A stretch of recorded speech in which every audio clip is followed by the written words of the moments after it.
Welcome to my podcast, The Laura Dowling Experience. Many of you will know me from my Instagram page, @FabulousPharmacist, where I love to shine a light on topics that people normally shy away from. Today I spoke with Margaret Walsh, a Corey registered physical therapist. We had an in-depth discussion about the menstrual cycle and how it affects all aspects of female life, but particularly how it impacts on sports dropout rates for teenage girls. This podcast is for anyone with a daughter, granddaughter, niece, or anyone who just wants to understand the female brain and body that little bit more. To support the Laura Dowling Experience, please check out our sponsors in the podcast notes below. Enjoy the show. Margaret, what is the story with teenage girls and sport and dropping out and their lack thereof of taking part in sports? So at the minute, globally, across the world, girls' activity levels is an epidemic in itself. It's completely global. Basically, between only 5 and 7% of girls are reaching their physical activity requirements that's set out by the WHO, which means they are just not physically active, like 5% of girls between the age of 11 upwards, which is like drastic. And then this is in Ireland and across, like I said, it's a problem everywhere. And 1 in 2 girls post the age of puberty will drop out of sport, like 1 in 2. Completely out of sport? Yeah, so there was a huge survey done in Northern Ireland. There's not so much as big trials done in Ireland at the minute, but it's like 43% of girls compared to 22% of boys. And this was of girls that were previously active before puberty. Okay. That drop out of sport. And what's the reason? Well, if you look at all of the different strategies, there's lots of different reasons, social problems or social reasons, body image, body consciousness, friends and where they live even can be issues. But I think that the big kind of common denominator is that girls go through this massive change. They change from a girl to a woman. And they don't understand it. Possibly their parents don't understand it. And I would be brave enough to say that the majority of their coaches and mentors do not understand it either. Okay. There's very little specific training, as in to train to be a coach for women or females in sport. You know, so I am doing a course at the minute that I will be a women's health coaching specialist, and I kind of just did it because it's good to have a bit of a backup of the things that you're saying. Okay. I haven't finished the course yet because it's ridiculously interesting. Every time I turn a page and read another fact or statistic, it just blows my mind. That women or girls, females, are just not small boys, but they are trained like it, coached like it, and kind of expected to live like it. So women are being trained like small boys as opposed to women being trained like women. But I suppose that goes back to even in science and medicine and all the clinical trials and that. Like, I mean, a lot of the evidence-based is towards male patients, isn't it? Yeah, completely. I think it's about 6% of clinical trials are done on women compared to, is that 94? So if you said, 94, but if you actually said 94% of clinical trials on health and well-being, exercise, prescription medicines is done on men, like you would just go, what the F? Yeah. 51% of the population is women. Yeah. More than men. Well, there was the whole thing about the COVID vaccine as well, messing with women's cycles. And, you know, I got lots of messages about that. And people even in the pharmacy would be telling me they find that their menstrual cycles were a little bit off after getting the vaccine. And, you know, they're blaming the vaccine. But then they were told, no, get back in your box. It's not the vaccine. It's that you're stressed because of the pandemic. And then it came out that actually, yes, it could well be the vaccine because COVID in and of itself can mess with the menstrual cycle because, you know, that's part of your immune system in your womb. And it can, you know, COVID was messing with people's periods as well. And, you know, then, yes, it was admitted that there was no, when they were doing the clinical trials on the vaccines, the menstrual cycles weren't tracked, or women weren't asked about changes in their menstrual cycle. But that goes back to all the clinical trials, like women's menstrual cycles aren't discussed or talked if there's changes or anything like that. I think there was one vaccine where they did a study and they did specifically address the changes that it might have been on the menstrual cycle, and that was back in I think that was back when they were doing rubella trials and stuff like that, or the vaccine for rubella trials. But apart from that, the menstrual cycle isn't tracked, and it doesn't really make any sense when you say 51% of the population are female and do have a menstrual cycle. So how does the menstrual cycle affect sports and girls and how they participate? It affects literally every part of your body, all your bodily functions, but if you just narrow it down to, I suppose, performance or exercise, if you and most girls are taught this in school, as in about their phases of their period and how to understand their menstrual cycle, but it doesn't get retained anywhere because I don't think they can connect it or relate it to, their sport, if that makes sense. So when you're in school, you learned about the reproductive system, but it's not really about you, so a lot of the time I feel the girls don't retain that. I don't remember. I was taught in school, but I don't remember. Well, I think we're taught about the follicular phase and the luteal phase, but in terms of this is what happens to your body to release an egg. Yeah.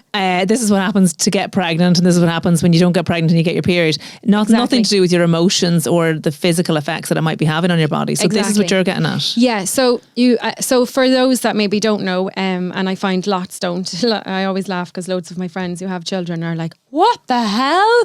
This is insane." I'm like, "How are you surviving?" But so the first, you have two different phases with a midway point. So at the beginning, they're about 14 days each, give or take.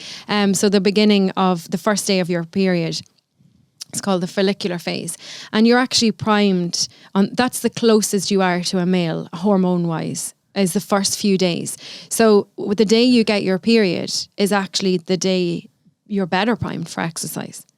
Whereas most women revert because, I don't know, is it a cycle? Like, you mightn't feel amazing. I'm not saying this is everybody, but is it a more, you have to go away and hide and be ashamed of the bleeding and it's horrible. Whereas actually physiologically, exercise wise, you're primed, you're stronger. You're primed more for high intensity exercise. So you have more energy. Like, there is actual trials, like you are stronger. Like, girls can lift heavier weights during the follicular phase. You have better balance, you have better coordination, better reaction times. You're more focused in your mind. So even if it's not to do with sport, to actually be planning and preparing, organising events, meeting up with people, meeting up with your friends, studying. Those first 2 weeks, that's how your body is functioning. So the day one of your period, you're stronger. Isn't that mad? Because I practice Ashtanga yoga, and in that world, if you're practicing Ashtanga yoga correctly, you're supposed to not practice during your period. Oh, really? Because you're supposed to rest and stay away from the shala and not exercise or certainly not practice yoga. But I don't know whether that is because you're supposed to rest or you're just the whole bleeding thing. It's that whole or maybe that maybe it does. Well, like, that could be completely true, but is it you're bleeding, so it's seen as an injury? I don't know. Blood, well, I know certainly you're not supposed to, if you do practice Ashtanga yoga while you have your period, you're not supposed to do headstands, because the idea is that the blood is supposed to be flowing out of you, and if you are practicing headstands, the blood's going back in, so you're supposed to just sit, you're supposed to just lie and put your legs up against the wall. But that's just that's an aside. But it's funny that you're when you mention that, I'm thinking of the things. I'm surprised that you're stronger during your period, because in actual fact, women, I suppose throughout the years, I know we're told now, look, exercise can really help with cramps and it can really help you. But I suppose women would have stayed away from the swimming pool. They would have stayed away from running, maybe. I'm not sure. But so Paula Radcliffe famously set a new world record while running with her period. Did she? Fantastic. So there's a fact. Why don't we know that? Well, you do now, but why don't we know it is right? I don't know.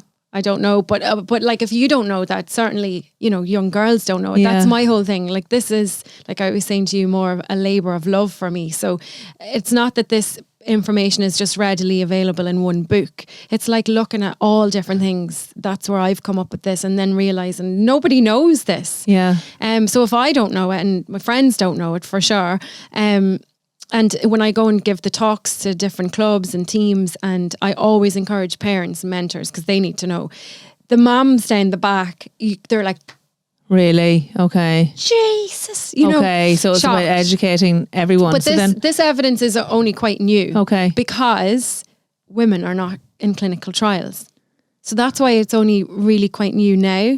And just actually to go back to that, why is women not included in clinical trials? It's because there's so many variables, and nobody wants variables in evidence-based practice. And it costs more money because you have to have a huge volume of people to be able to prove a percentage. The variables being those hormones The that hormones. are fluctuating. Yeah. So we're stronger in the first 2 weeks. So what happens is after? So mid, then eggs released, ovulation, which again, surprise people don't realize is 12 hours, give or take. So it's one day. And that is literally the best day of your life. Do you know the day where you're like, I feel amazing. You think it's the coffee, but that can be where you just are so focused, feeling really strong. You've got up and you've cleared the breakfast stuff up, got the lunches done in the car, feeling great. Or maybe... So it's not physical strength, it's more mental strength then that day? No, okay. No, a bit of both. Okay. They kind of go hand in hand, I think. Okay. And then you start to go into your luteal phase, where progesterone is higher than your estrogen. And that's for the lining of your uterus to start to form, for the egg to embed and the baby to grow and everything to be nice and happy. And it's all great because it's all about babies and reproducing. But what happens then to a female is that her internal temperature heats up. So she's hotter. Okay. And she also loses the capacity to be able to sweat to cool it down. So your cooling down system isn't as sharp as it was 2 weeks ago, because it's for the baby, and to protect this. So that's not there yet, but possibly on its way. Okay. It's like the woman making the nursery all nice and cozy and warm. So her body's doing that every month in the anticipation of getting pregnant. Okay. Yeah. So you're training, you're like a girl, let's just say in a team sport, that's easier to visualize. And she's like, I'm so hot, and she can't cool down. So she's obviously, her performance going to be affected. What else is affected is her strength. She's not as strong. She can't convert carbohydrates to glucose as effectively, because your body is storing it for the famine or a baby, to protect and to survival. So it will burn maybe fats a little bit more, and fats are more of an instant kind of energy burst. So or longer, sorry, they don't burn as instant. So you maybe can do longer runs, but short bursts, you're like, Jesus, I'm tired and I'm hot and I can't cool down. Your reaction times, so you get that bit of brain fog because your blood pressure can increase. Your blood plasma then can increase. What else happens?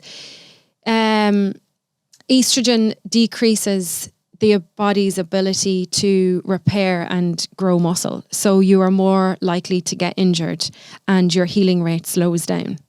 Okay. So to a girl that's in a sport that everything just went along smoothly, and then she hits puberty and literally every 2 weeks she's changing. How frustrating that is for her, not understanding it. And secondly, not only for her, but her coach who doesn't understand it, who's then telling her what, or asking her, what are you doing? Because it's her problem. It's her. She's obviously doing something. She's obviously not bothering, or she's not eating properly, or she's not sleeping, or whatever it is that will be the problem. But it's just the natural ebb and flow of the cycle.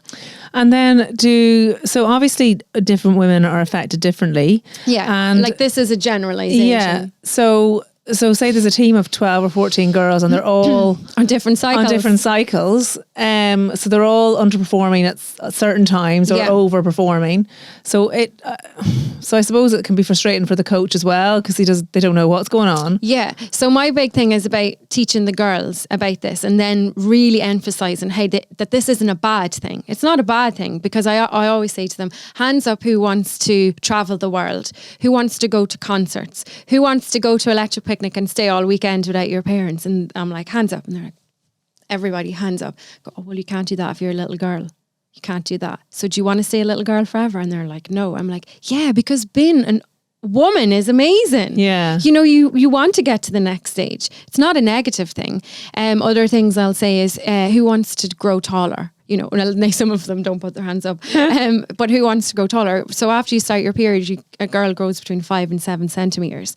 Within 2 years or something, isn't it? It's yeah, like a huge... Yeah, growth spurt. Bone density increases, so they get stronger, leaner, they can take heavier hits. So they're stronger at their sport. So it's not a negative thing.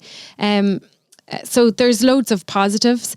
So yeah, anyway, what I do then say, because I try not to be negative about, like, there are obviously negative things, but I try to say it in a way that this is just factual. Okay. But if you understand it, you can control it. You can be in control of your own body and your performance by tracking it. So you're planning all the time, or you're prepared for what's going to happen. It's this whole murky world of, I mean, like, you know, well, maybe from yourself and your friends, how one day you wake up and you're maybe to your husband or your partner, you didn't empty the dishwasher. Like, I hate you. You don't even care about me. Why have you done this to me? You planned this. You're mental and you've left. That's just hormonal. Okay. But you still do that maybe every month. Like, it's insane that you just float through life not understanding your own cycle when it just gives you control of understanding. It is mad, because I have found in latter years, definitely I'm more PMSy, coming up to my period, and just that little bit more irritable. And I do have to catch myself, and sometimes I'm just, you forget. But sometimes I'm just irritated by someone breathing beside me. Like, it's like it's like you are breathing too loud, and I know it's not right, and you know, and I live in a house full of men, and yeah, it is interesting that the fact that is affecting the way, so you relate it back to the fact that women do drop out of sports to being to do with their menstrual cycle, as well as everything else, like societal. You know, it's not seen as important. You know, we don't go to the girls' GA matches as much as we do the men. It's not considered to be as important. Like, even I was at a talk where Emer Considine, the rugby player, was saying that, you know, when she was interviewed after a match, she was asked about her upcoming wedding. She wasn't asked about her performance. And she was like, you know, there's no way a male athlete could be asked about their upcoming wedding. They'd be asked about their... that's normal. They'd be asked about their performance. Yeah. So there's less consideration given to women in sports, certainly, and there isn't as much importance put on it. But maybe it's all related back to the fact that women drop out early. It's not considered as important to them, and you know, it's the whole cycle perpetuating itself. Yeah, because there's that famous line, which is an issue: if you can't see it, you can't be it. And there's huge push on that now, you know, to elevate girls or adult females in sport. Yeah. You know, so little girls can see it and they can be it and believe it. But I mean, and this has always been my point, I don't care, but the international athletes and the women that have made it, it's not about them. You have to track back. It's like looking at a GA club. If you don't put the time into the juveniles, you're not going to have a senior team. Yeah. So you can see it, you can't see it, you can be it, you know, and that has its element. But you need to keep the girls in sport. And it's not the few that get through. Maybe they are the ones that don't have this huge surge of hormones, that it doesn't affect them as much.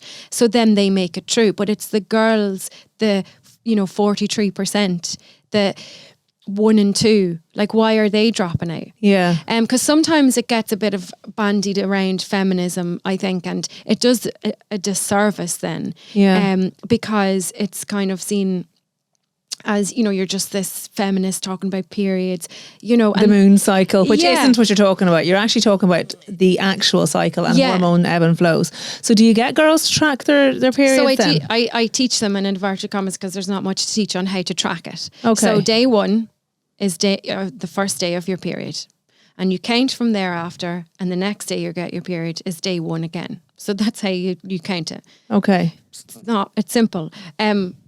So that's number 1. You ask them then, or you explain to them, now track how you feel, your mood, your performance, how it affects it, your sleep, and any pain levels. And you just pop it in a little diary, and it's good art of journaling. You know, you have your own little diary, and then suddenly you have a final coming up, or a match, or a big event, a race or something. and you track forward, because you understand now how many days your period is normally. So you know your 28 days, or you know your 32 days. So you know. So you count forward, and then you say, or you see, okay, that final is on day 18. And I know that I normally don't sleep for those 2 nights, or I have PMS, or I'm a bit irritable, or I'm a bit tired. So do you say, I can't go to my final, I can't do that race because it's day 18? No, you put in some instrumental planning things. So if it's that you don't sleep for 2 nights, have a nap after school. You know, cash or bank up on your sleep. Oh, I love this whole like embracing our bodies and our menstrual cycles, because for so long it's like, you know, even like not using the word period, or not using, you know, and you know, the way there's some funny TikToks going around where a girl's in the toilet and she needs a tampon, she doesn't have a tampon, she's like, you know, and making all these facial gestures, and we all know that someone needs a tampon. You know, we give it to them, or we slide it down our. You know the way you used to slide it up our sleeve, and we slide it down our sleeve. Yeah, I would still sometimes go to do that and forget myself. It's funny. So it's that whole thing about embracing our beautiful bodies and the way they work. Yeah, and do you think that this has been a thing that we've just lost in translation recently, or were periods considered, have they always been considered to be something to be ashamed of? Or I think so. They've always, if you look back over different periods of time, you know, they were associated with leprosy. You know, priests would come and pray over women, and this kind of carry on. Okay. Like the rag is from, you know, them literally women making rags themselves to try and help. With bleeding, yeah. Okay. Was it 1982? I think was the first time there was an advertisement for Tampax or something on the TV. Like that's my generation. Yeah, I know. But I think now, because there's more, you can connect it with sport, and you can explain it in that way. Okay. And the world's mad for performance and gyms and supplements and nutrition, you know. Yeah. So if you can spin it in that way, it's a little bit more digestible. Okay. I think. Like I had to say to the girls at the beginning, I explain a few bits and pieces, and then I say, I have one question that I'll never be able to answer. So I'm going to own up to it now. So I say, I don't know the reason for this. And I will say, do you know about women's problems? And they're looking, I go, we can't talk about that. And the heads are nodding, and I say, well, if somebody tells you to keep something a secret, it doesn't make you have a positive feeling with it. You know, they're like, no. And I'm like, why is it a secret? And then you have the word period, and I say, it's got loads of code words like anti-flow or friend or time of the month. So the girls are nodding. And then I say, if somebody gives something a code word, it doesn't make it very positive. It's something you need to hide and give a code word to. So then I go into, who can count how many times I say the word period. And then we talk about, or I talk about, and they listen because they don't interact that much during the talk. I will say, I think it, and this blows my own mind. So basically a period is for the existence of mankind. Yeah. Why is it a secret? With no period, it's the end of humankind. No big frickin' deal. Yeah, exactly. Like, it's ridiculous. Women don't only produce women. Yes, exactly, of course. So, and the girls, I was saying this to you, the girls are great because they're just going, yeah, okay, you're right. You know, and it's the mums down the back still squirming a little bit each time I say period. Okay, and then do you talk to coaches then about this? Like, how do we get the coaches to embrace all this? Because I know that, you know, I have talked to women in sports, like I was saying, and they're saying that their cycles are, there's a little bit more knowledge around it, and they do discuss it now. But I suppose it's getting it down to the level where girls aren't dropping out. Yeah, and early. local clubs, like not big, massive. Like I went to a thing this year, I think it was a thing for the FAI, and that was when the penny dropped with me. You know, that's not who you need to be speaking to. You need to be in the small little parish centres and the small clubs and the small basketball, hockey. You know, that's where you need to be speaking to, because it's those girls that potentially could get to bigger platforms, you know, because it is happening definitely in, you know, there is talk about it. At that FAI, I asked a question. Some guy nearly died, actually. It was hilarious when I asked the question. He said the word periodization about 100 times. Periodization. It's like, we are bringing periodization in. We are. I didn't even know that was a word. I don't even know if it is a word, but he said it a million times. And I was like, okay, calm down. But yeah, and that was when I realised it is at the smaller kind of grassroots. But so with the talks that I do, and how it actually happened was I was asked to go in and do a fitness assessment on an under 16 girls team. And like I could do that with my eyes closed, and I've done it for loads of male and whatever juvenile lads teams in this club, my own club that I worked with for years with the men's team. So now they think, what happened to Mags? She used to be sound. She's struggling with periods. So the guy asked me to come in, and I said, yeah, and I was on a rant. So I said, well, what else do you do? So I had wound him up so much, thank God, that he came back to me and said, like, you need to come in. So I did a 2-part series. So I assessed them, and then I did this talk.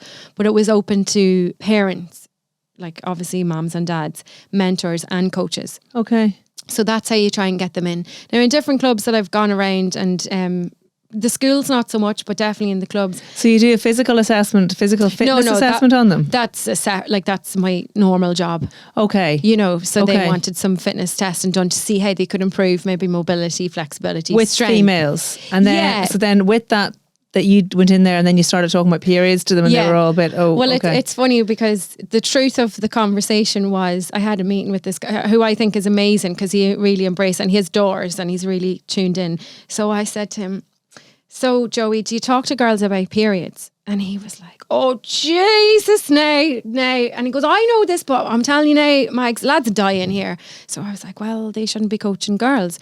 So I explained to him just one little scenario. So you have a 13-year-old girl, Sarah, and she has her period, and she's 13, so she can't use a tampon. She has to wear a pad. Most of all of the GA, I could make millions on this because someone else will invent it now, but most of GA shorts are designed for boys. So where girls' hips widen and their waist go in, the bands are tight, so it rides up to the top of their waist. If you ever watch a GAA girl, they pick them out of their backside before they run for a ball because the shorts are up so high. So back to Sarah, who's 13, who got her period that can only use a pad. Do they not have women's shorts? No. So for example, there is in soccer, but I think so, the main brand of the GAA does not. Okay. And we're not going to name the main brand. Also on the club levels, a lot of them are white shorts. Okay, yeah. So next thing, Sarah rocks up to the match and she's wearing black Nike shorts that she decided I have to wear these. And the coach, John, said, Sarah, what are you doing wearing those shorts? You know that the club will get a fine unless you wear the club gear, which is another fact. So Sarah says, panics because it's not spoken about. Oh, well, I couldn't find them. They were dirty or they were in the wash. And John, I think that's who I said, John is like, fuck's sake, Sarah, we're going to get a fine now and blah, blah. But then you have over in the corner, Laura and Margaret going, look at Sarah, loves herself. Always wants to be different. Look at her wearing the shorts. She thinks she's a great one. And Sarah suddenly, I have a pain in my belly. I don't feel well. I'm going home. Never rocks up again. Okay. And it was that I said to him. And then he's like, yeah. Like that's a real, like it's a real scenario. Yeah. And it is very relatable. And it's just a simple thing, because 13-year-old girls can't really wear tampons and probably don't. Well, yeah, a lot of them don't. I get lots of questions about that, and a lot of them don't feel comfortable yet wearing them.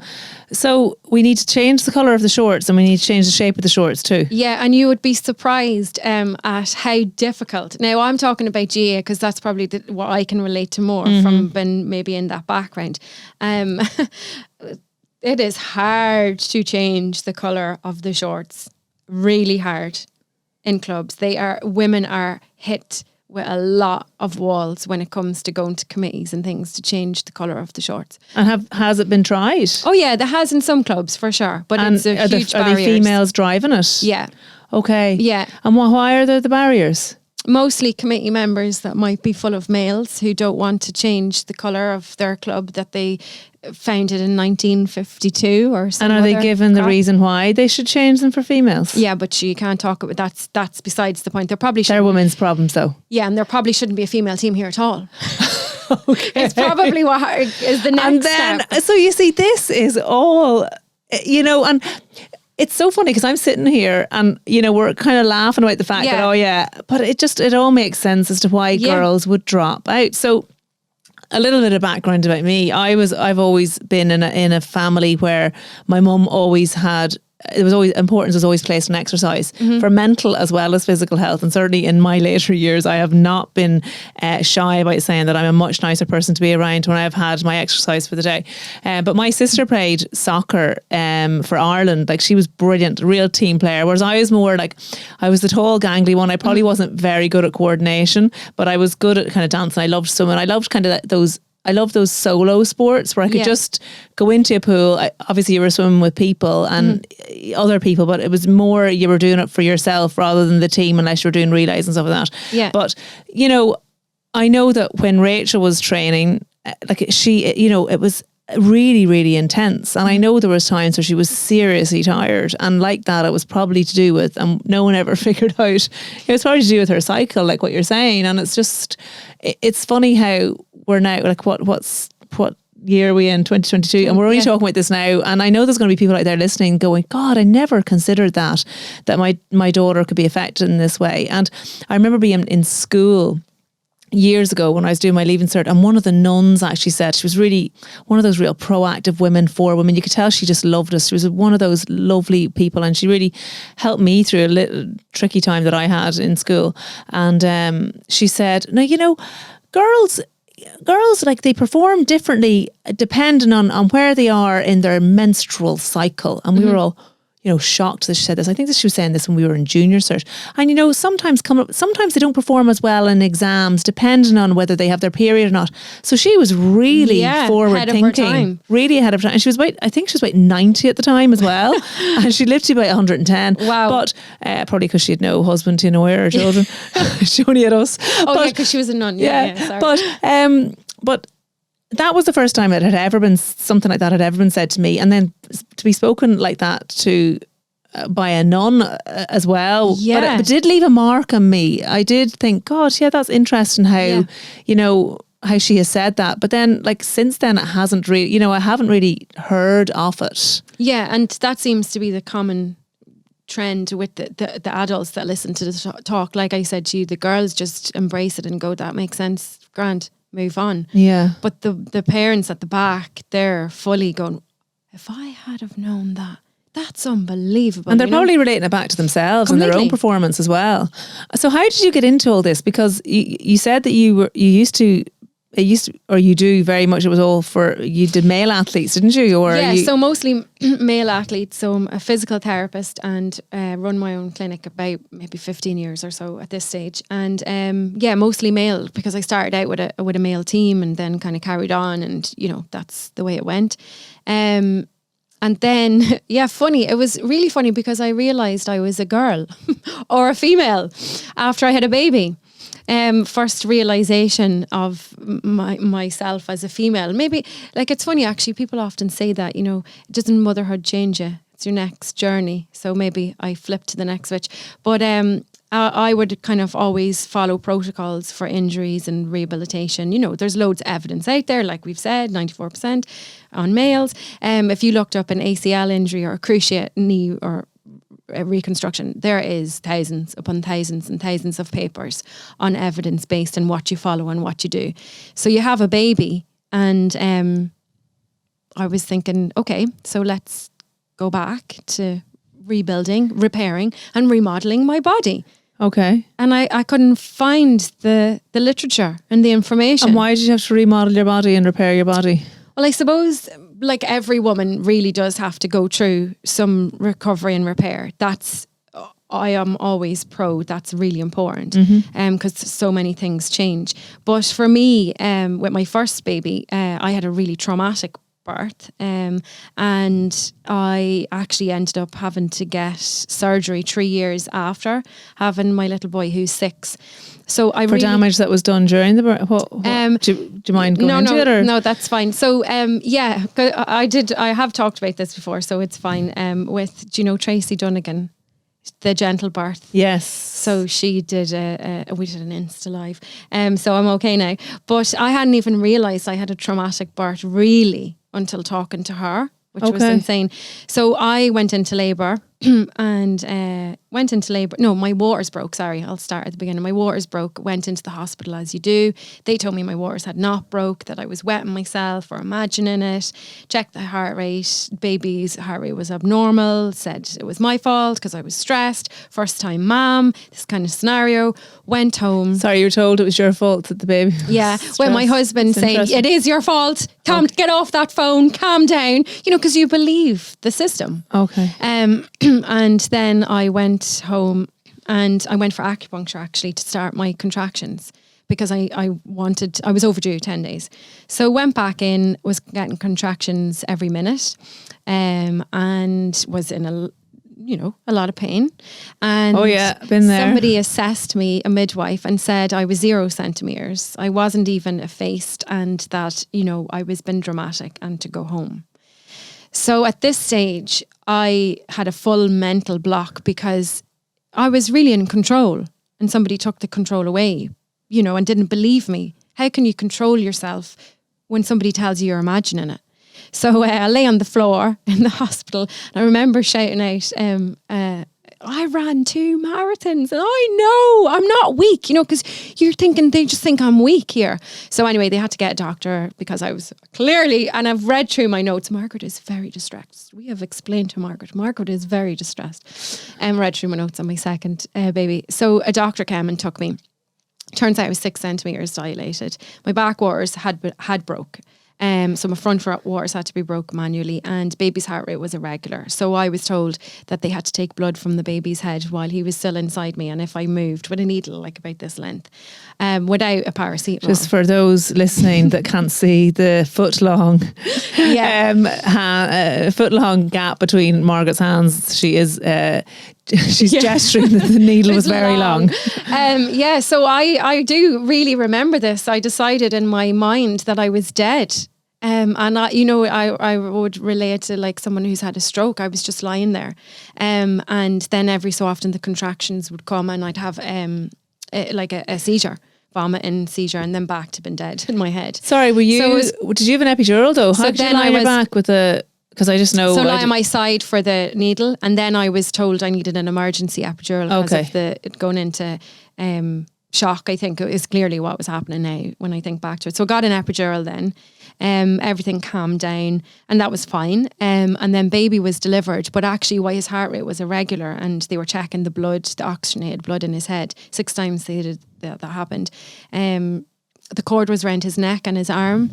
So when he was delivered, it was quite, there was hands in, there was pulling and different things. And when you say hands in, you mean hands into your vagina? Yeah, the midwives to take the baby out. Okay. And then, cord was around his neck, so his head was black. And they cut the cord, and I remember blood everywhere. Yeah. So this sounds traumatic, doesn't it? But anyway, doesn't sound like a picnic. No. So that was that, and then baby, I'm like, is it a boy? Is it a girl? Is it alive? But then they stitched me up, and then realised there was a problem. And I seen someone asked the midwife who went over to the sink and lifted. And if I think of more holistic, ancient things, she lifted my placenta up, which is meant to be a sacred thing, and there was a hole in it. So the placenta, some was retained. So I was unstitched and it was manually, which is a procedure, I'm not taken away. But I was like flung on the ground. Again, I remember. And what was flung on the ground? The placenta. When it was taken out of you, the rest of the placenta? Yeah. All right. So then I had so fast forward, lots of pain and lots of symptoms and lots of issues with my menstrual cycle after that for 3 years. Did you have PTSD as well, or like mental issues after it? Because it sounds like as if it was very traumatic. Yeah. I can't believe that you don't. You only acknowledge that after speaking to someone. Yeah, and it's funny because I always would downplay it and go, "Oh, sure, I hope I'm not exaggerating now." You doubt yourself, but I'm probably not. I'm actually downplaying it. Because Tracy was like, when we chatted, she's like, and that's my shocked face, and you don't, because I was like, I had done the gentle birth on my second baby, and she asked me to give, because after I did the gentle birth, was a totally different. I would have given her €5 million. It was I wanted to have 50 babies after. The experience was beautiful, is the best way I can describe it. So she asked me, would I give information on it on my Instagram? And I said, yeah. And I thought about it. And then I said, the only way I can really, really tell this whole story is if I tell the first experience and compare it after using gentle birth. Okay. Because I was afraid of having birth. But anyway, long story short, I'm going in between lots of things here. That's all right. We have time to. we do meander on this podcast, but I think it's the best way to get the most information out of people as well. Yeah. So I had said, I had a bit of a trauma time, I think, on my first pregnancy, and maybe I'll talk about that. And that I didn't realize it was so traumatic.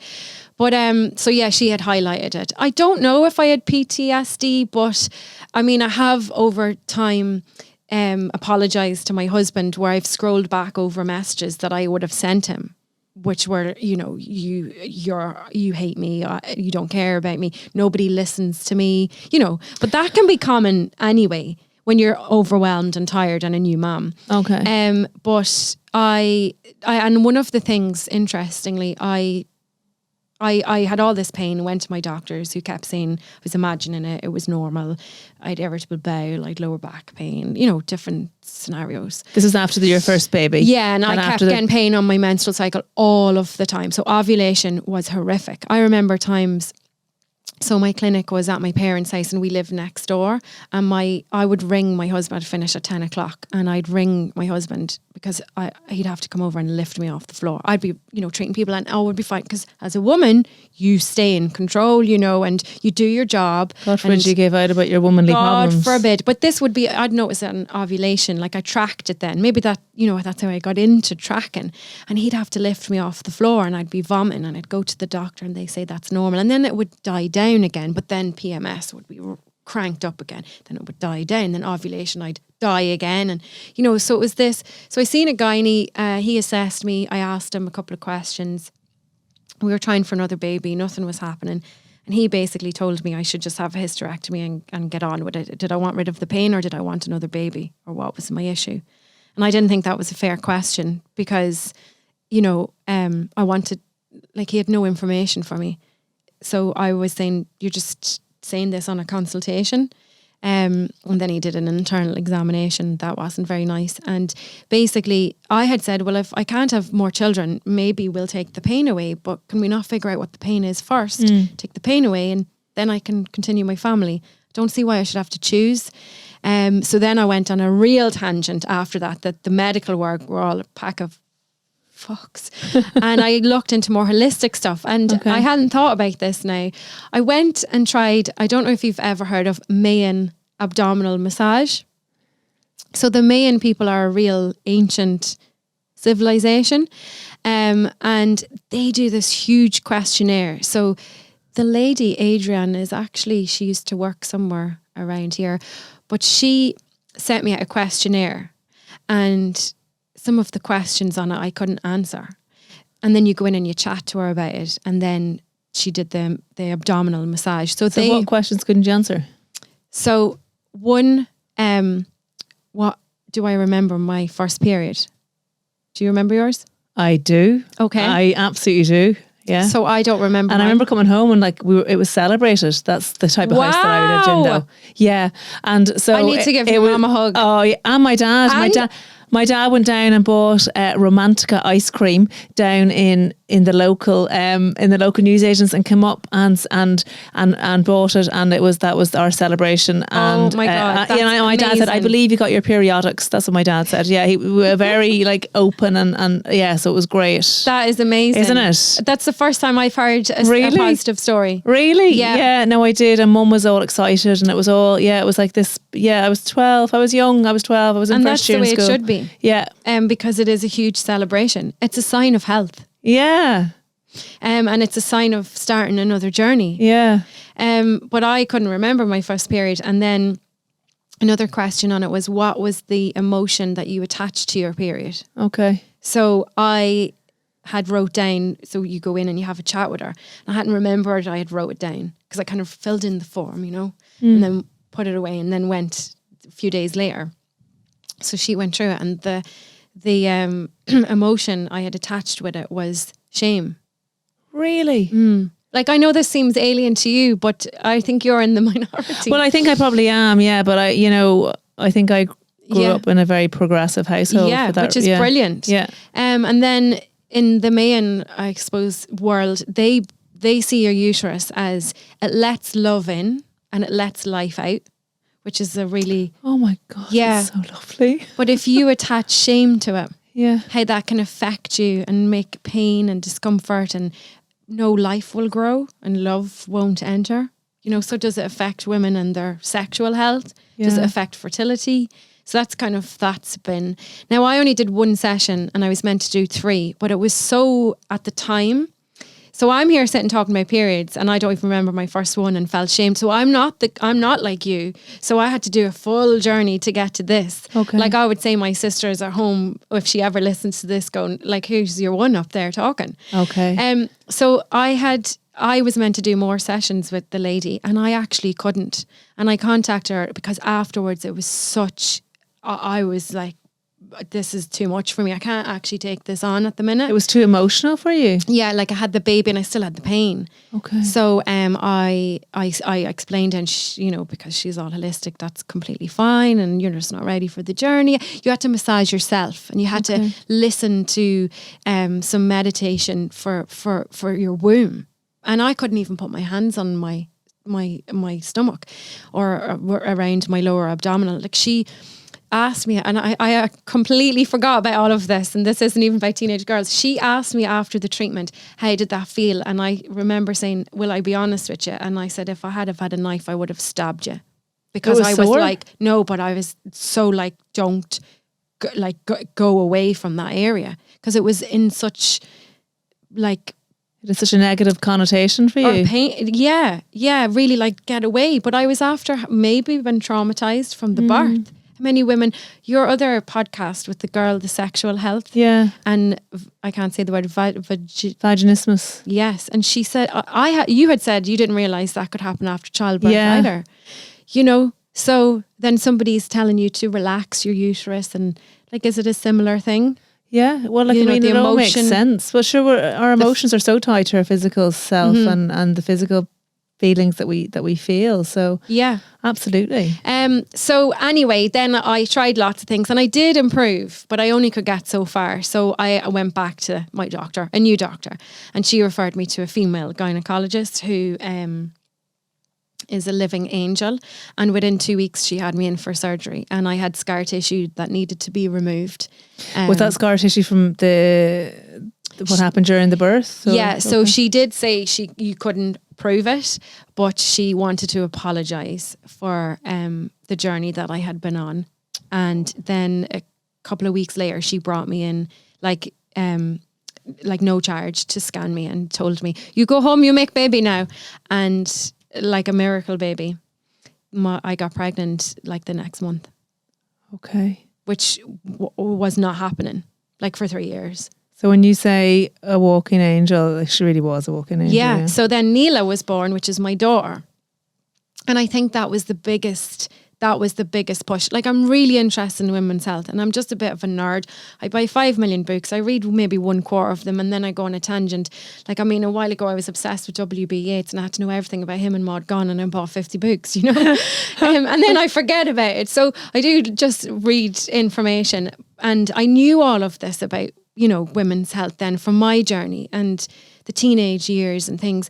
And then when Neela came, there was just a switch. I'm like, this can't go, like, I need to make a change. And as in, you didn't want what happened to you and the way you felt, and then what happened to you during your birth to happen to your daughter. So you wanted her to be more educated about her body, is that it? Yeah, or to just feel comfortable.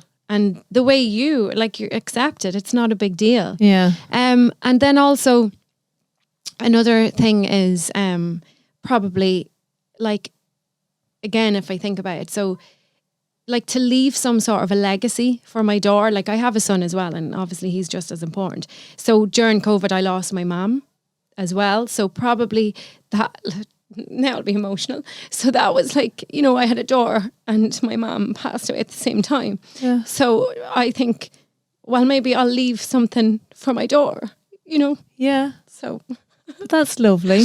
So I think of that. that's probably where it came from. Yeah.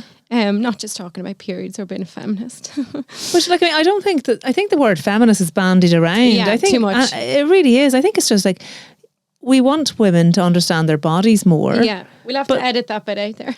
Will we really? No, I'm joking. But like, we do want women to understand their bodies more. But I've always been very pro, like, let's use the proper terms, and I use it with my sons. They know exactly what a vulva is, what a vagina is, what a labia are, and because if women understand their bodies, men will understand their bodies too. It's like, women don't understand menopause. How can their husbands understand what they're going through? So it's about talking.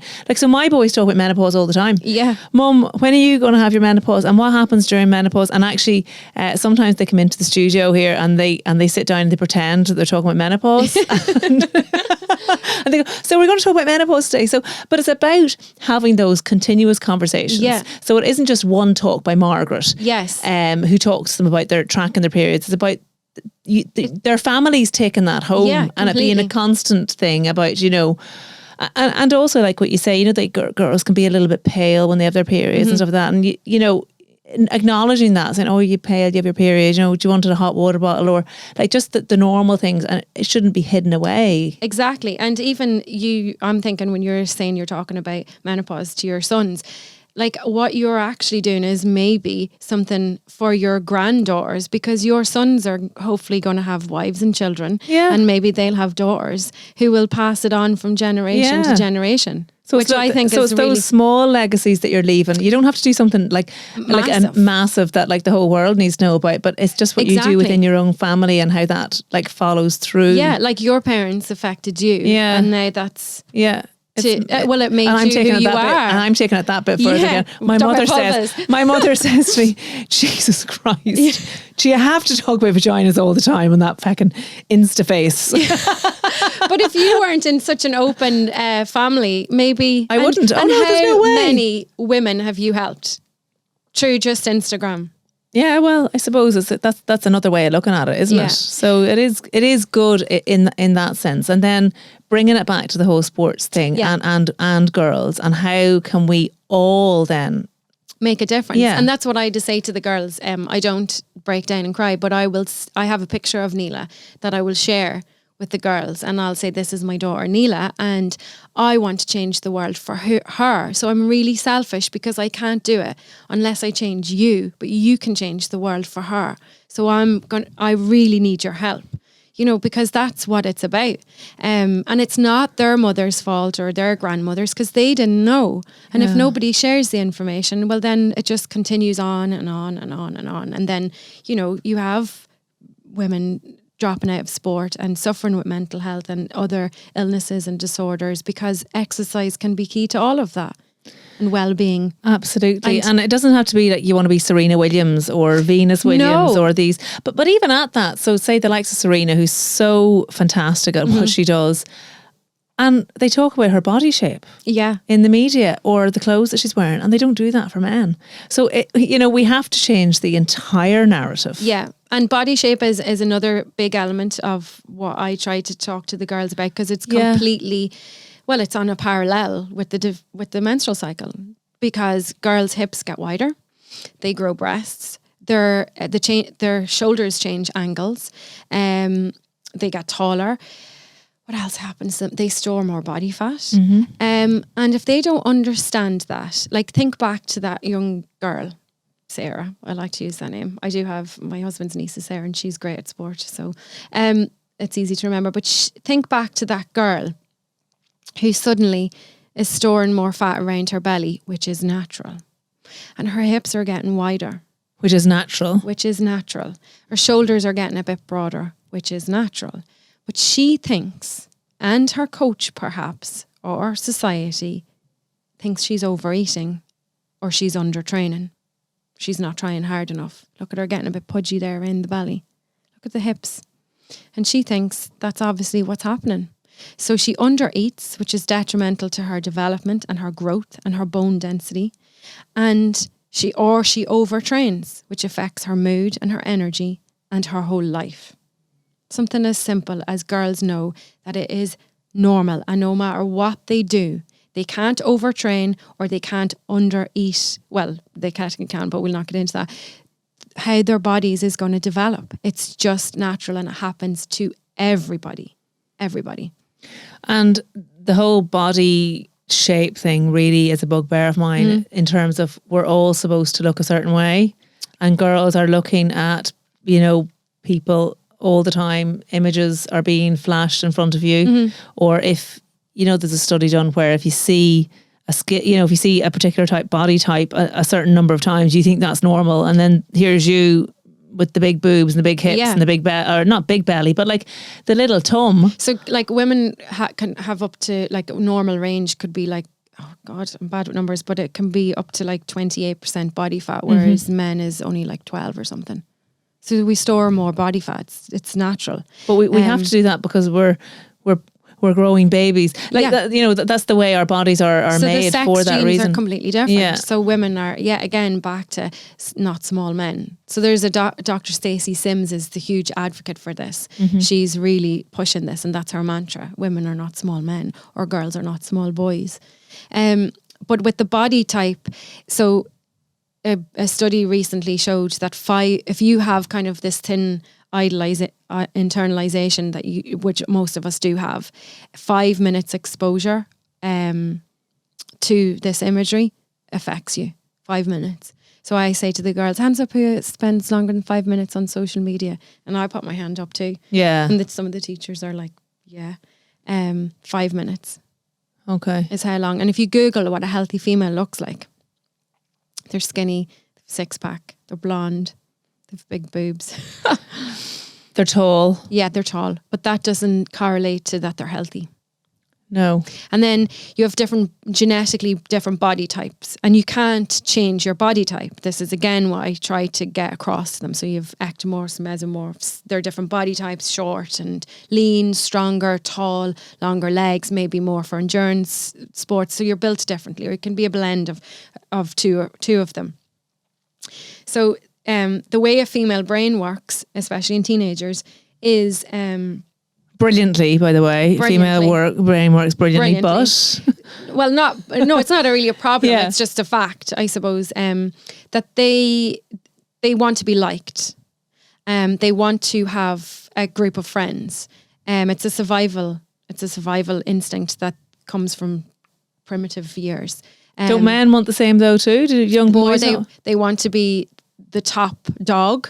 Okay. Rather than girls want to be liked and more sociable and have these kind of close relationships. So are they happy to kind of suppress themselves in order to be liked? Is that what you're suggesting? Completely. Okay, so like take for example, if you well, maybe not now because we're older, but say when older, wiser, and just don't give up. And maybe this won't relate to you then, because you're unique. But maybe when you were a bit younger and you were with a girlfriend and she said, "Oh, such and such is such a bitch," blah blah blah blah blah. Would you really always call her out on it, or would you just say nothing sometimes?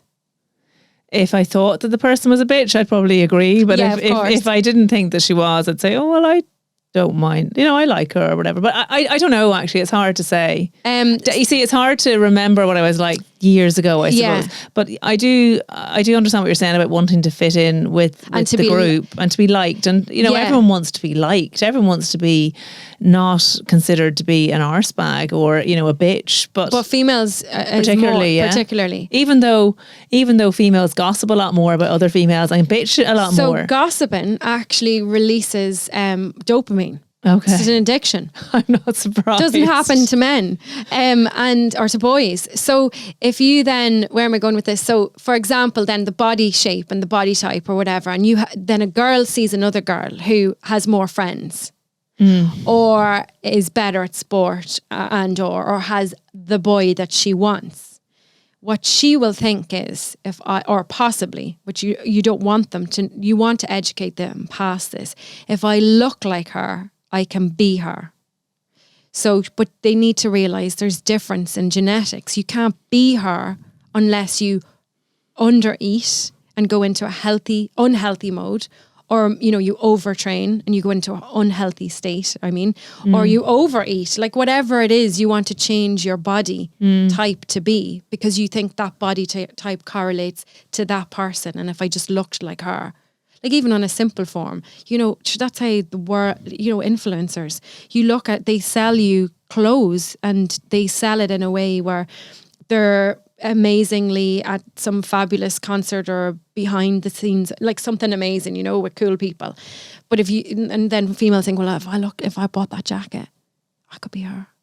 They don't realise how boring those bloody events are. But on a really small scale. Yeah, no, I understand. I understand what you mean by that. And young boys aren't wired that way. They're not wired as much. So I haven't looked into the boys as much. But with the boys, what happens more so in adolescence is they like to be alone a bit more. You know, gaming in their room. They don't want to be out chatting. They have gossiping. No, they have sexual thoughts like a lot. Oh, yeah. And they're really like dealing with the whole surge of testosterone and this sexual desire. So their verbal part of their brain shut down more because they're afraid that people will catch them out on what they're actually thinking about, which is really interesting. Which is sex, boobs, sex.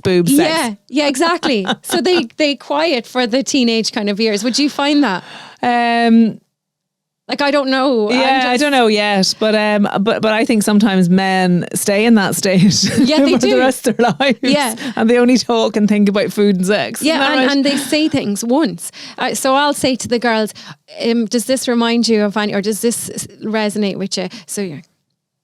This is my fake phone. Hi, how are you? Oh my God, well, I tell you what happened. Blah, blah, blah, blah, blah, blah. And then put in the phone.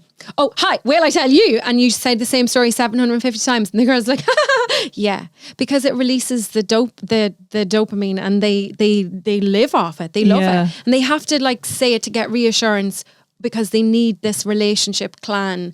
So they need to say it like 10 times. But does this relate back to Stone Age women where we were all together in a commune? Exactly. Which, by the way, I don't think is too bad as an idea. I don't think the nuclear family where a male and a female raising a couple of kids together. Oh, you need a community. Not surrounded by any kind of community or love or outlet, and they only have each other. I don't think that's necessarily the great way to live.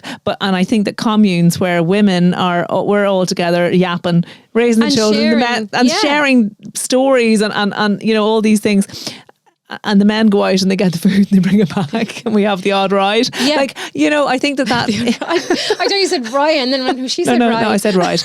But I think that's in a lot of ways was a better way for us to live. Well, that was obviously the survival. And of course that's still embedded in so our brain. primitive brain is still that way. Because I even remember, you know, in the pharmacy, like we'd all be yapping away and you know, and it is a female thing where, and you'd be talking about awful, the silly stuff, but it just, you're saying it's the dopamine in the brain, whereas men don't talk like that. You know, sports. Let's talk about sports. Let's talk about the day or work. But like I even see, and it's really good for me to do use my kids as guinea pigs. So one's 6 and one's 2. So the soccer's on the TV, and my husband's lying on the couch, also on his phone, and watching the soccer, and Donica's beside him. And Neela is over at their face, pulling their face towards them, or over at me. You know, doesn't look at the TV, wanting to make faces with me or chat or get dollies or you know. And they don't even see her. And she's like, la, la, la, la, la, la. Just totally different wired brains, isn't it? But another interesting thing about the female brain, which really ties in with the teenagers, that I think, because I'm a bit of a nerd and looking at everything, this is where this idea came from. So girls' verbal part of their brain is more developed or bigger than boys. So like we chatted about, they verbalise more, but they're not thinking about sex all the time. No, like I think it's like once a month, but on ovulation. So, but maybe it's a little bit more than that now. It depends. No, I'm joking. But their survival instinct is to be able to sense and really hear changes of a tone, because males, bigger and stronger from the primitive years, they need to be able to see when the tone changes to escape and survive.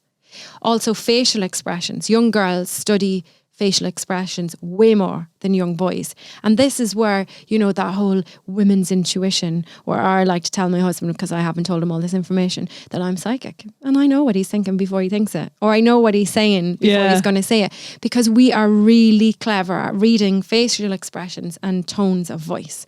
But that's also got to do with we need to be able to be in tune to hear our babies cry. Exactly. And hear the differences in pitch. And I'll share a little story about me when I had our firstborn. So I sent my Mr. Fabulous to an audiologist, hearing specialist, like an actual consultant, because I told him that he was listening to the TV too loud all the time, and he was shouting on the phone too loud all the time, and I was always given out about the loudness of the television, and this was just postpartum, you know, for the first few months, and the poor fecker actually did go off, and the consultant was like, there's nothing wrong with your hearing. Why the hell are you here? And he said, well, my wife has sent me, because she says I'm listening to the television too loud all the time, and I think maybe it's like my AirPods or something that it's affecting. Yeah. And she says, no, like, I mean, no, has anything happened in your house recently? Or, you know, is there anything like any?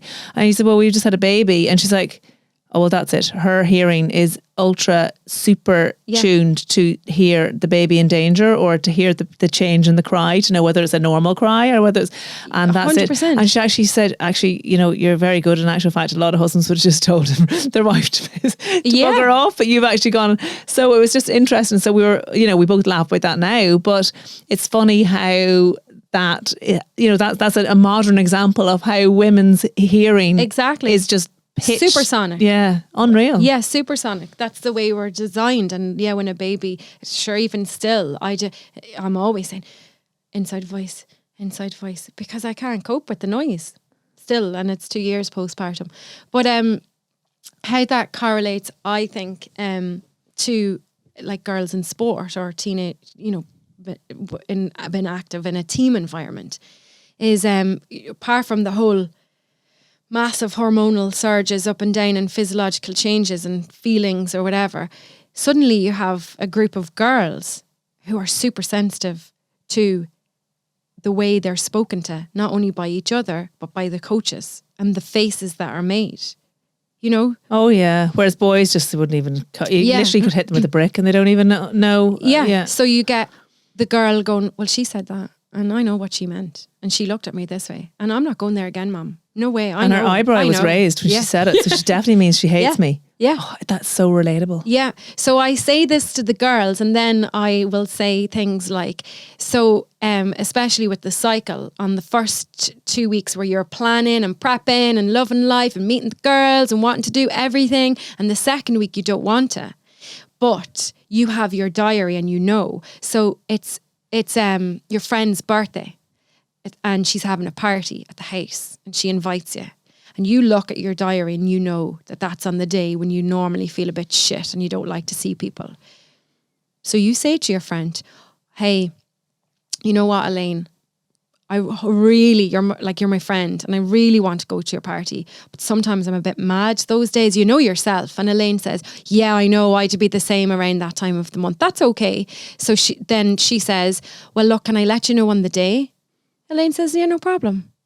But if that doesn't happen, it's, oh, Elaine didn't show up. She's a bitch. Like, she said she'd come. Now she's not even answering the phone. And then because we love to gossip a million times over and get reassurance from everyone else, that girl then tells all the other girls in the group. And then Elaine, who's at home feeling shit because of the hormonal surge and wanting to just stay inside, is now dealt with the anxiety of, oh my God, I'm not liked, which we know girls need to be liked and to have a group. And girls, you know, that it's that survival that if I'm not liked, I don't have a group, and then I'm on my own and I might be killed. So that's a whole big thing. Whereas if you can just, girls understand it and say it to each other, it's not a big deal. Yeah, that's lovely, isn't it? Well, have you had feedback from those talks that you've given saying, actually, I have tracked my cycle and my sports performance is much better because I go for that nap after school when coming up to, and, you know, So Chelsea football team are one of the first teams only recently to actually bring in a tracking device with their coaches. It's an app designed by an Irish company, which I wish I remembered the name, but they're in Galway. So they're the first ones recently. So there's not lots of real, evidence. But in regards to the girls that I'm seeing at the lower level, I asked them to fill in at the end, write on a post-it and just stick it anonymously wherever.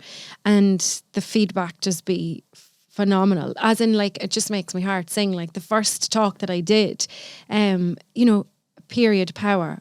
I need to love my body. Oh. I need to eat more food. Women are amazing. I need to eat more food? Yeah, because I talk about that a little bit. God almighty. And that is so true. And there's this whole trend now where kids have to go to school and their lunch shouldn't smell. There's this thing where there's this, I don't know, I just put something out there and people are saying that their daughter's going to school but doesn't want their food to smell because apparently everyone talks about the food of it smelling, like all these trends going around from eating, and then people not eating in school, it not being considered cool to eat in school. So have you heard that? Like, I mean, you must have if you're going around schools. So because I see it on the feedback from the girls, the big thing does be food, and it's only a small snippet that I talk about at the end. So it definitely is a big deal. But I have seen it over the years in my clinic a lot. And again, this is my own kind of self-study. So I'd get, obviously I've been getting teenage girls in for years, and a lot of the times I was starting to see, why is this hamstring just so slow to repair? Because kids repair really quickly. What is going on here? So one day, like years ago, twigged with me and I said, right, okay, I want you to write down everything you eat in a copy and bring it back to me next week. And then I started to ask all of them, and 99.9% of the time, I do it now. This is just mandatory for me. When I get it back, they are under eating. And these are girls that are in sports. So they're really active and they're growing, they're menstruating. They need maybe on average, it depends like on height and weight and what they're doing, but maybe 2,500 to 3,000 calories. And they're maybe getting about 900. 900? Yeah. And is this deliberate under eating? So no, they're not aware of it. I think there's a huge thing bubbling of a fear of food. That's bad for you. That's bad for you. This whole healthy protein shakes, blah, blah, blah, blah. Okay. So spuds, chicken and peas are bad for you because they're not cool. So I'll ask them then, breakfast is a no-go. Never eat breakfast. Then lunch, because they don't want to be seen as being uncool. They might get a roll, maybe a sandwich, but they're gossiping and talking so much they don't really have time to eat it. And then they might have the dinner. But there's a real fear. I don't like the smell of that. I don't like red food. I don't like this. It's a lot of plain pasta and chicken. And no extra eating for their activity. So burning more energy, they don't eat any more than what they eat on a normal day. And is this because they're trying to watch their weight too and be skinny? I don't know for definite, because I'm not sure the girls that I see are even clicked into that just yet. But maybe there's a fear that possibly, they will be fat. But what I do say to the girls, which seems to resonate with the girls I've done the talks with, is I just say, and like in a school a while ago, there was second year students and there was about 200 of them. So it's a big volume of them. And they asked me questions about food. So lots of the kids don't ask me questions. You just get that anonymous feedback. They asked me loads.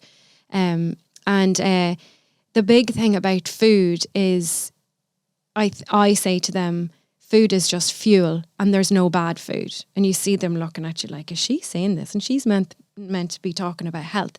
So, and again, I'm not a nutritionist. So, but this is just what I say. But it is true. There is no bad food.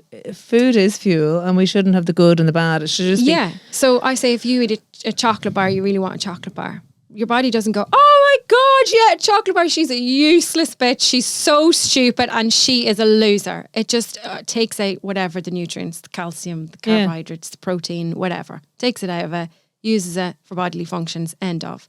But if you attach that emotion with it or that guilt, you will probably more than likely eat 2 chocolate bars, maybe a can of Coke and a packet of crisps, and you'll see them going.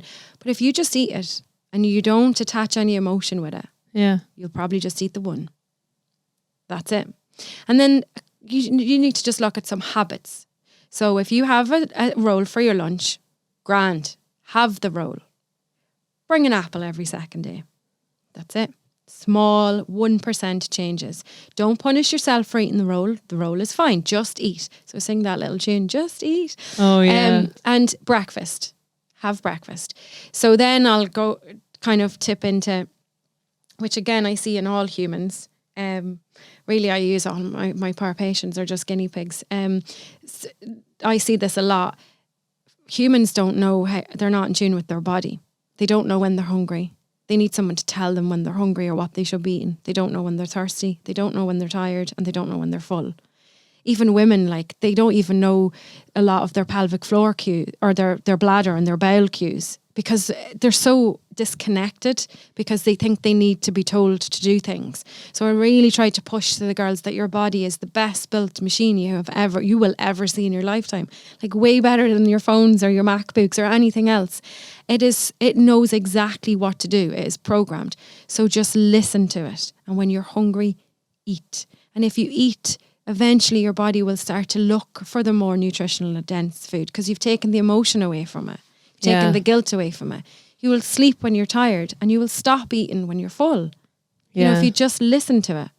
But it's getting that into them in the early years as well. Yeah. So some questions that come in for you when I put it up were, how do you approach talking to your daughter about weight gain if, she's put on a few pounds, or without making her, without putting her the other way and making her completely, obsessed with food and what goes in and what goes out. How do you approach that subject with your teenage daughter if you think she's putting on too much weight, or if she's too heavy for her height? This is just my own kind of perspective.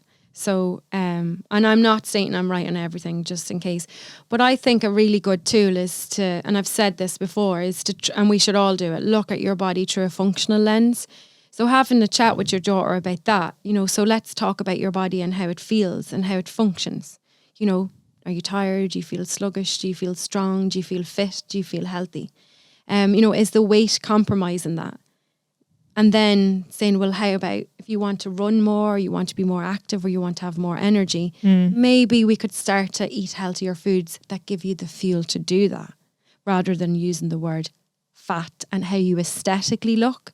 So educating her on how her body needs to be functional and how food and exercise can help that, rather than, your belly's fat or you weigh this on a scale. I don't think kids should ever weigh themselves. Kids are, though. They're weighing themselves because it's all over the place now about like leanness and what you should eat and, eat and chicken. A lot of times moms bring their own problems onto the doors as well. Well, yeah, I've witnessed that. Yeah, and I do say that in the talks, as well. It's really important, the language that you use, and look at yourself through a functional lens. So I do say to the girls, if you ever hear your mom or your granny or your auntie or your guardian or some female person in your life saying things like, oh my God, jeez, I have a wedding now in 2 weeks. I tell you, I'm not eating that. That's it. I won't get into that dress. Yeah, I know. It's all everywhere. And even the whole weighing thing, or talking about being fat. Weight Watchers, going Slimming World, as an activity. And I'm not slagging them. I'm just saying, but I will say to the girls, you say, Mom, like if it's your mom, Mom, can I ask you a question? Do you feel healthy? Do you feel strong? And do you feel well? And then if she says, yeah, you say, well then, your weight doesn't correlate to, like, we know, weight is important.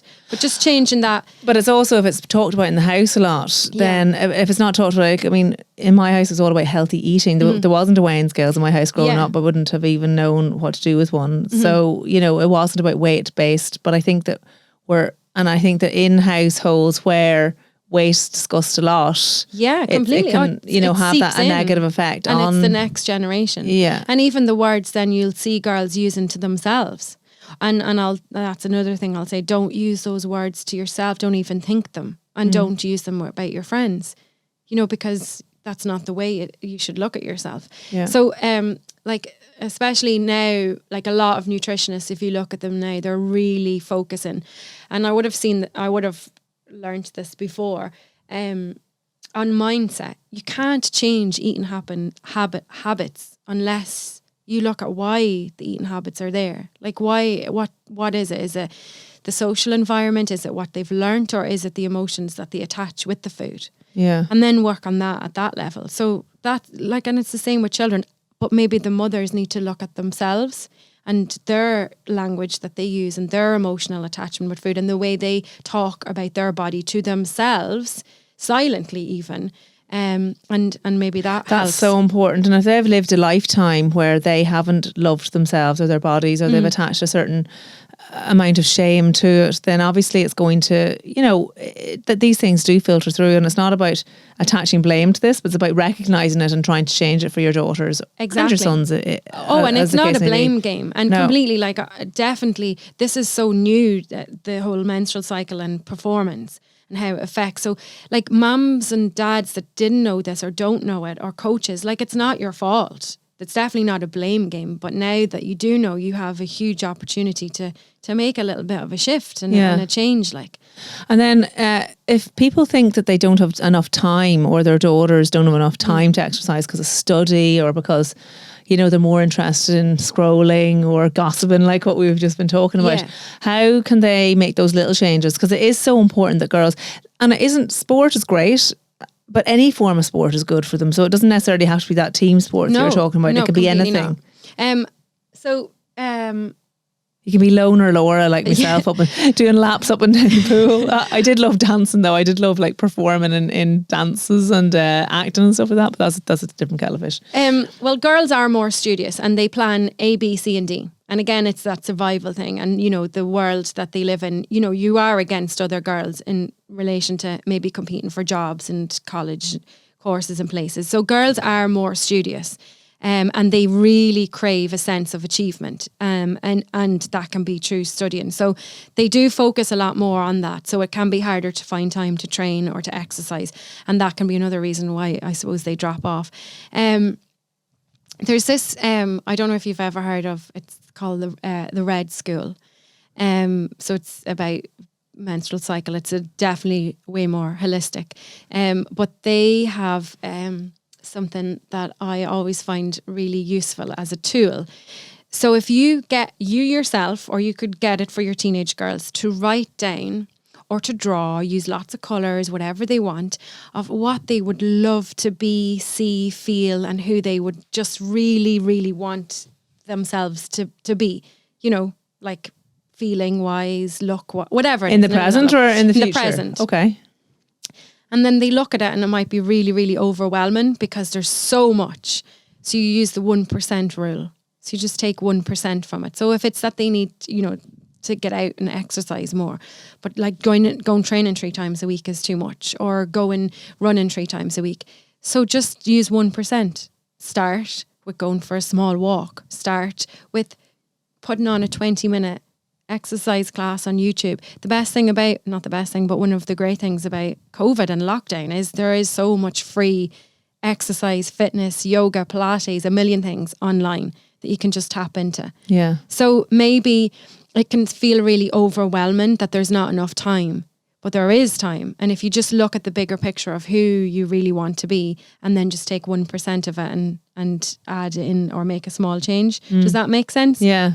No, absolutely. And I'm all for those 1% small changes, because they are the things that make the difference in life. Because you won't do, if you have a schedule like, right, you need to train or exercise 3 times a week, because that's what the, World Health Organization says, for 30 minutes, 3 times a week. Should that put anyone off?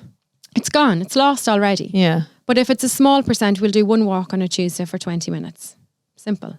Because guarantee there is time from the scrolling and, whatever. Yeah. 20 minutes, just one small thing. That's I think small steps, small little habits.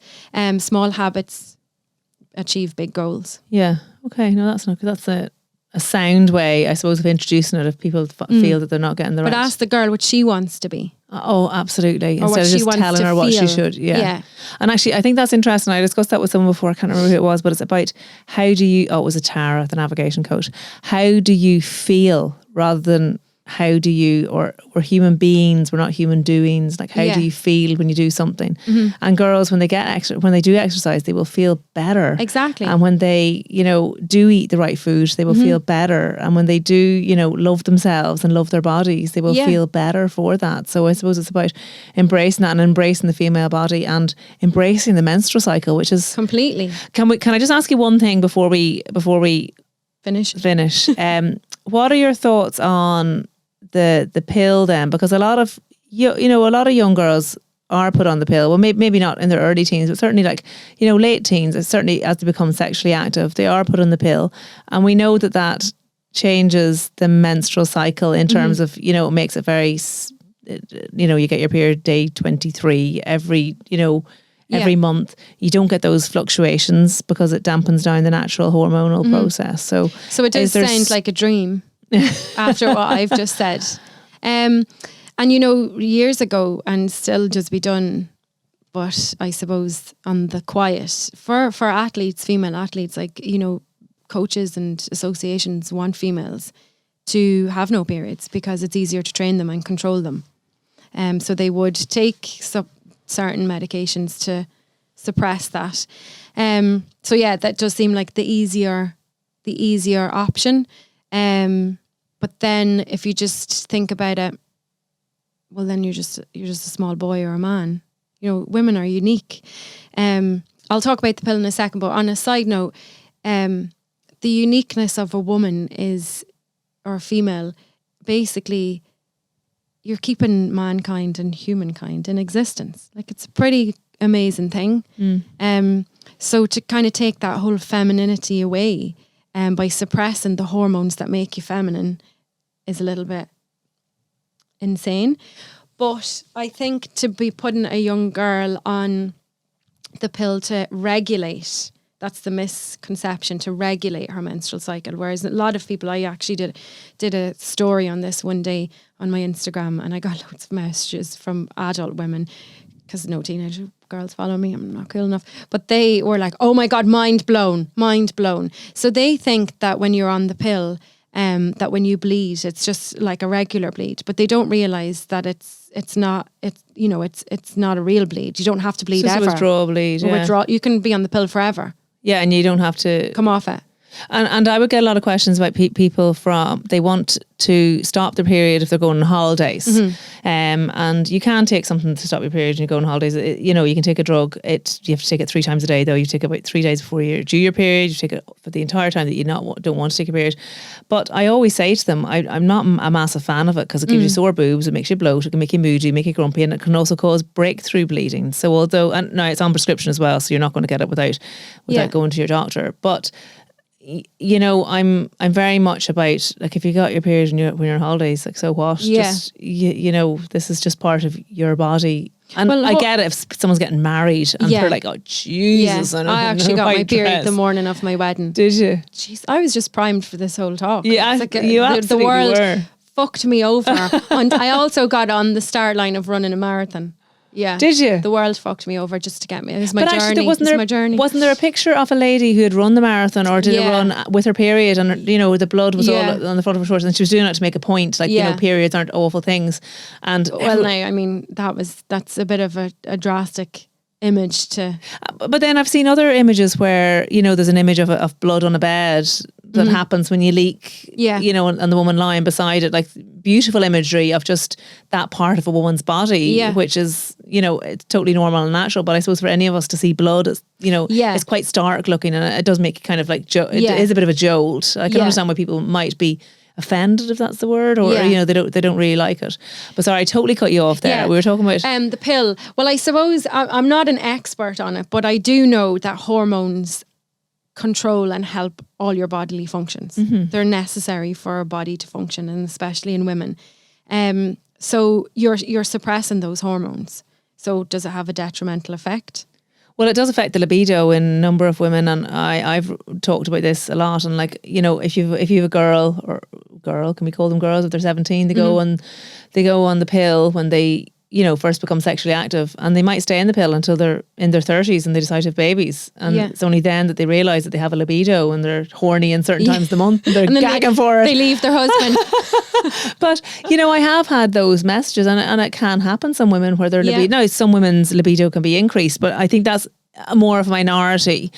In an awful lot of people, they would find that it's suppressed somewhat, and when they actually have their natural cycle, they find that they are, more amorous. Well, ovulation at certain times of the month. That's what it stops. It stops ovulation, and ovulation is when you feel sexier. You give off different scents. Yeah. What's that word? Pheromones. Yeah.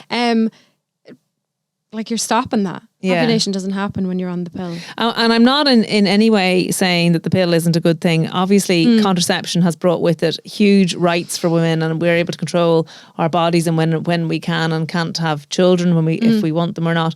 But I think it is something to be considered, that I think too many times it's just that's the only option for contraception. And there is, the Mirena and the copper coil. The copper coil, like they're less hormonally driven. So the Mirena coil has some. It's progesterone that is just, it works locally on the uterus, and it suppresses. You don't get a period. You don't get a period with the Mirena coil. No, it stops. It works ovulation. locally. Yeah, it works locally in the uterus. It's the copper one. The copper one is the most natural form of contraception. So it doesn't make the womb a very nice place for sperm to live in. Yeah, but also if there was a fertilized egg, it doesn't make it. It doesn't make it, nice for it to implant either. So it'll just, go out. I think there's definitely a place for the pill to help girls and females if they are suffering really, really bad and it's affecting their life, like as in they can't, work or do daily tasks. But my problem with it is that people don't understand it. They just think that this is actually like another medicine, to help treat. They don't understand it. Like the same, like maybe paracetamol, we know blocks pain or whatever. But I suppose I think what you're trying to say is that they take it. It's just too willy nilly. It's given to too many. There isn't enough thought given to actually how it can affect women in the long term, and that the girl or the female can actually take ownership of in an informed way if she wants to take it or not.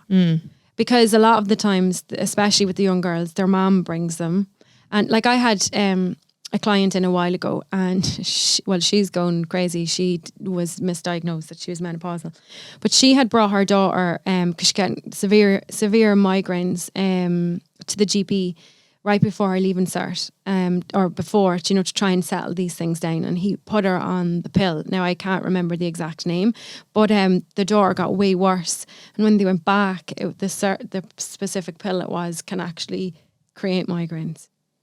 Yeah. So it was just that, not even looking into the whole bigger picture. So it really affected her and her leaving cert and everything. Yeah. But maybe... But I suppose in that case as well, like the doctor probably thought they were doing the best they could. Maybe it's the hormonal cycle affecting it, and any form of contraception can cause that or bring them on as well. So I think, I think we just need to look at it in a broader sense, and like you say, not just be maybe the first option for contraception, although it's a great option. There are other contraceptive methods that people can use, but again it comes back to maybe educating the girl to understand and listen to her bodily cues. Like I know lots of people that their daughters get a boyfriend, and that's the first step off to the doctor. So I know. I don't know, like I never took the pill, so I don't have any life experience. Okay. I would have suffered really bad, but then maybe that was my journey to figure out ways of trying to combat PMS and different things. With the like nutrition, exercise, they all can really help. Oh yeah, certain sleep foods. as well.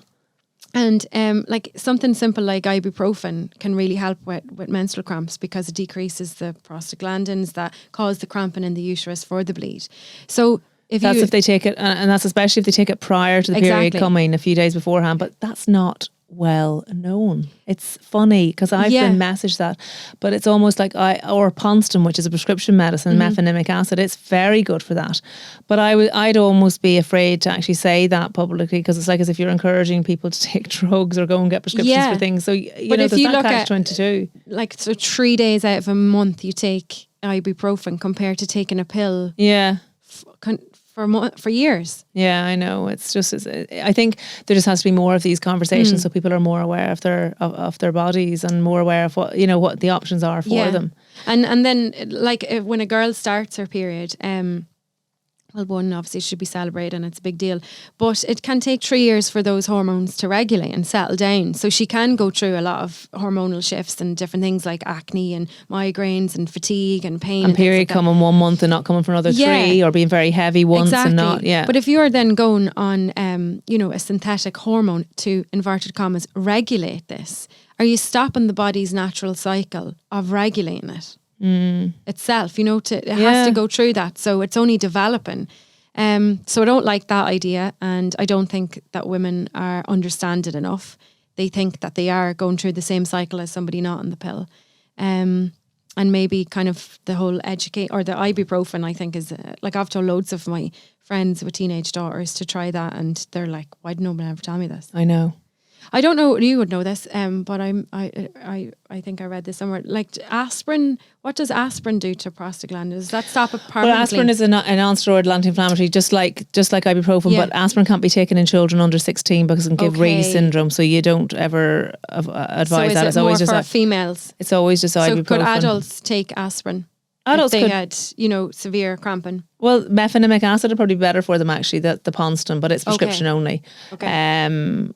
So either or, but like you say, the ibuprofen can be taken by anyone really. Yeah. So, but I suppose if people are considering that, talk to your doctor about it too. It's important that your healthcare provider knows, because like ibuprofen can cause stomach ulcers and it can irritate the stomach. So people need to be aware that it's things. Is there something? Yeah, there's that too, more or less to a lesser extent, but it's more that they need to protect their stomach too. Yeah. So to wrap it up, Margaret, I hope I made sense. You do. You know what? You did, and I think it's very interesting. I think it's a conversation that has to happen a lot more. But I do ask my guests 2 questions at the end of every podcast, and it's nothing to frighten you, because I think it's just nice to hear everyone's different opinion on things.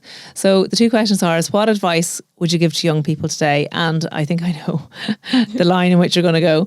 And then the second one is what is the meaning of life? Okay. What do you think the line I'm going to go now for the... I think you'll be, for advice to young people will be something to do with women, girls and their bodies and understand their menstrual cycle. But maybe you'll be talking to everyone, boys and girls. I was thinking about this now. So probably 2 things. Can I give 2 pieces of advice? Of course. So a general one, and maybe I'll be here forever. Definitely for girls or females, or young girls obviously, to just the kind of invisible voice in your head that you never see.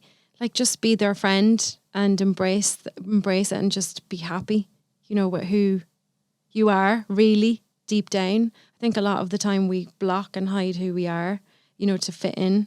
So that person that's there all the time from you when you were born, talking and maybe giving you little snippets of who you really are, like that's okay, and embrace it.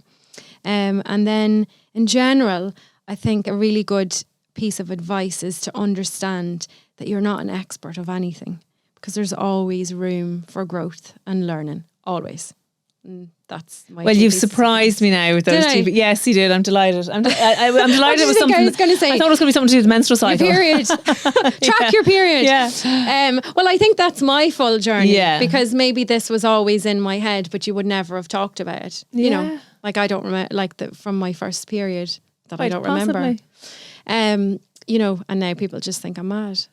I don't think you're mad. Why would people think you're mad? I think the message that you're giving out is fantastic, and I think you say it very warmly and you speak about it in a very in layman's terms as well. So it makes it easy for people to understand. Yeah, Yeah, because some of the things that's taught in schools, I have looked at some of the curriculum, especially in the primary school.